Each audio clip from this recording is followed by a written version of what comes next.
I'm Mira Berger, and you're watching Berger's Business. Where am I currently? Well, currently I'm at the hub for a majority of athletics at the University of Arizona. Here you'll find the McHale Center, behind that you'll find the Aquatic Center, and you'll come to the football stadium, and you'll see a bunch of athletes roaming about. So now you know where I am, but you don't know why. So why am I here? Well, athletes, very similarly to people that go to the gym, bodybuilders, they all go through extensive training to build their muscle mass and to build their stamina, their cardio, all that stuff. So how exactly do they do that? Well, a lot of people think it's like through dieting and extensive training, they have meal plans, and that normally is the case. However, a lot of people choose not to go down a fitness journey because they don't want to do dieting because of the stigma around it. A lot of these programs use a concept known as macros and macronutrients. What do macros include? Macros include the main nutrients that your body needs, the bigger categories such as protein, carbohydrates, and fat. And counting your macros essentially is the concept of tracking which percentages you are intaking in your everyday life along with your caloric intake. But I'm going to put them into a bit more of a perspective. We're going to be doing some interviews with people at the gym and hopefully some athletes as well. And I'll be taking you down journeys of multiple studies and giving you some thoughts representatives of what these macros mean and how they are significant to people that are in the fitness community and just what it means to them. I gave you a very brief explanation of what macros are. What are macronutrients? Well, macronutrients also have another partner, and that is micronutrients. So micro and macronutrients go hand in hand, and micronutrients are basically elements that are required in small quantities, and macronutrients are the elements needed in large quantities according to Chapter 10 of Micronutrients and Food Groups, Their Benefits and Dietary Habits, which is written by Nand Kumar and Shakti Singh, which is found in a nutritional journal. To this journal, fats are broken down into fatty acids by the body. Proteins help make hormones and muscles, thus protein is broken down into simpler substances like amino acids. From simple to most complex forms of life, these proteins are made from the same set of 20 amino acids. Those with low molecular weights typically consist of fewer than 50.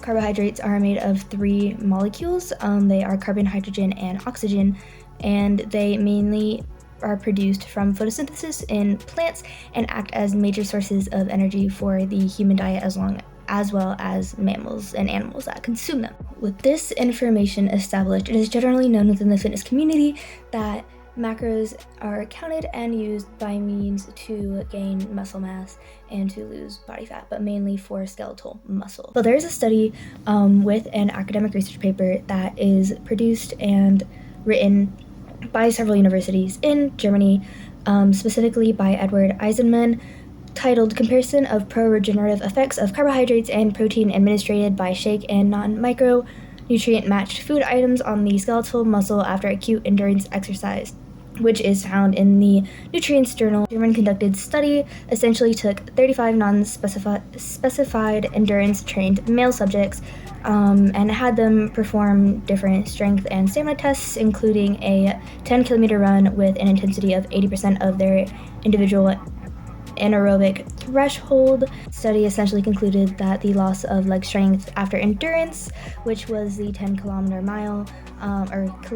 run, is significantly lower in the nutritive intervention conditions, essentially saying that whether these macronutrients are absorbed through a shake form, blended up, all ingredients combined together in a smooth form, or if they are individual items that are eaten together or within the same time frame, these nutrients will still impact the body in similar ways and in positive ways as well.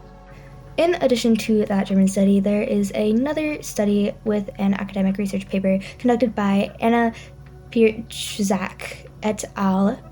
With the title of Diet Inflammatory Index Among Regularly Physically Active Young Women and Men, which is also found in the Nutrients Journal. So essentially, The DII, or the Diet-Inflammatory Index, describes the impact of the entire diet, not the individual nutrients, on inflammation of the human body. It was found in this study that the female and male students whose diets were anti-inflammatory had significantly higher intakes of all analyzed macro and micronutrients, which gives a point to the micronutrients consumption side, basically meaning that a lot of these diets, because they are focusing on specified food groups rather than the overall nutritional groups, actually promote having inflammation in the body, which leads to metabolism issues, it leads to health issues, it can lead to the lack in people actually eating because it makes them feel awful, and therefore also leading to eating disorders. So with these first two studies, there is a third study, which is another Polish study from the Polish universities conducted by Katarzyna, I cannot pronounce her last name, et al., meaning that there are other scholars that used this research and conducted this research, that is also found in the Nutrients Journal. So essentially, adequate energy, macro and micronutrients intake are essential to optimize potential protein synthesis through the increase of energy reserves during exercise, improve regeneration after training, and to reduce the risk of energy.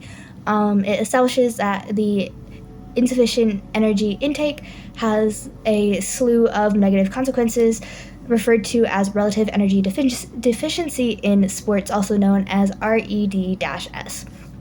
This essentially impairs sports performance through endocrine or immune system disorders. In addition, this study actually explains that intestinal bacteria, the microbiomes and the microbiota that are in our bodies, in our guts, in our bloodstreams, have a role for maintaining this exercise capacity through mainly the regulation of the carbohydrates that you intake through macronutrients. So, with all this established, it is now time to see what the fitness community of the University of Arizona has to say about the macronutrients intake, whether they've just heard about it or whether they implement it themselves. Here are the interviews that I conducted on my Berger's Business segment. What's your name? Hi, my name is Mason Becker. Hi, my name is Nick Carter. Hello, my name is Tyler Mustang. Nice to meet you, Tyler. I'm JT Gann. I'm Jacob Clark. My name is Patty Watson. What's your guys' name? Hi, my name is Morgan Tuckers. How often do you go to the gym or work out? Depends on the season, because I play football right now. We work out 3 days a week, then we have practice 3 days a week too. So how often do you go to the gym? Right now I'm going 5 days a week. I just go Monday through Friday. What is macronutrients? Like, do you know what it is? I do. Okay. I do. I count macros. I'm on a strict eating, so I eat every 3 to 4 hours. Oh, wow. All right. I eat egg whites, avocado in the morning, is my diet. 140 grams of chicken with 80 grams of rice. Oh my god. Yes, and I'm not the best at it, definitely, but I do try to keep track of my protein intake specifically. What does that mean to you? Like, how do you view that kind of, like, process in the fitness community? Like, what?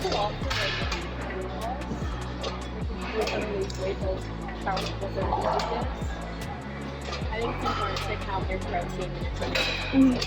So for me, the only main macro I focus on is kind of protein. I try to make sure I get like around a gram per pound of body weight right now, which is kind of a lot. I mean, weighing out your food is super important. It can make the difference between gaining and losing weight. So whatever your goal is, making sure that you can count the right calories to make sure that you can achieve your goal. Like purpose driven, I guess.